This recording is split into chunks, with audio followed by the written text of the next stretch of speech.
The Collective Investment Schemes Portfolio Composition Form, or the SEC MMRF 03, is intended to capture the name, holdings, price, and market value of each security held in the CIS's portfolio of investments.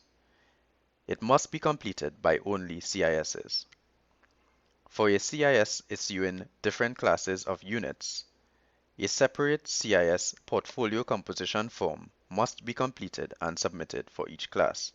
Much like the SEC MMRF 04, this form is intended to collect the same type of information for CISs as follows: the category of each security, description of each security, the methodology used to value each security, the corresponding ISIN or CUSIP of each security where applicable, the purchase date of each security as well as the maturity date of each security where applicable, the number of units, that is, the total number of shares or nominal amount of each security, the price currency, the price per unit of the security, that is, the market price of the securities at the end of the reporting period.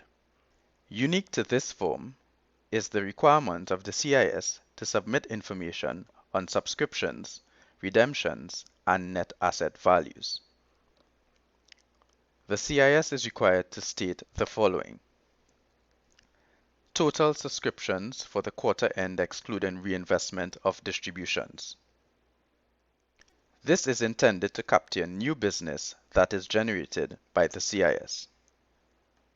Total subscriptions for quarter end related to reinvestments of distributions.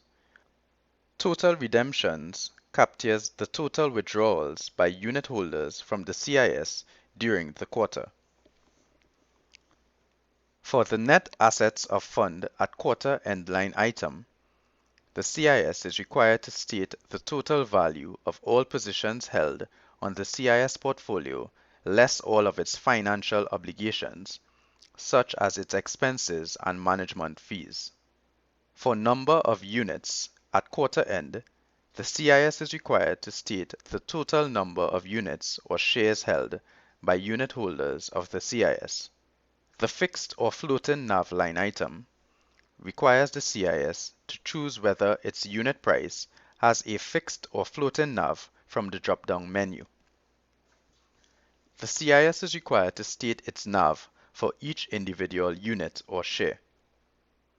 For the CIS yield or interest rate at quarter end line item, the CIS is required to state the return on the CIS at the end of each quarter.